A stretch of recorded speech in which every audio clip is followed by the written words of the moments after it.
Hello guys! Another day, another mini vlog! So ngayong araw nga po ay nag-crave kami ni Zoe sa McDo. Kaya nag-request po kami kay Mami na baka pwede kami kumain dito.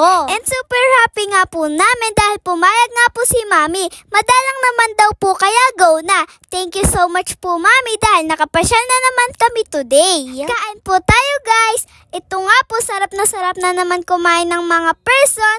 Guys, share ko lang po. Ako lang po ba yung mahilig isawsaw yung fries sa sundae? Yung tipong tuwang-tuwa kapag may partner na sundae yung fries kapag kakain sa mga ganitong kainan. Lalo na kapag maraming chocolate. Wala lang guys, nasanay na din po siguro ako. Hihi! Try nyo na rin po guys, ang sarap! Char! Then after nga po namin kumain sa McDo ay dumaan na din po kami dito sa Kamay Nesos. Dito din po ito sa Lokban, Quezon. Para po syempre magpasalamat kay Papa God sa lahat ng biyaya na natatanggap namin. Lalo na po sa paggabay sa amin sa araw-araw. Hanggang dito na lang po ang video. Thank you for watching. Ingat po kayo palagi. God bless everyone. I love you all. Bye-bye.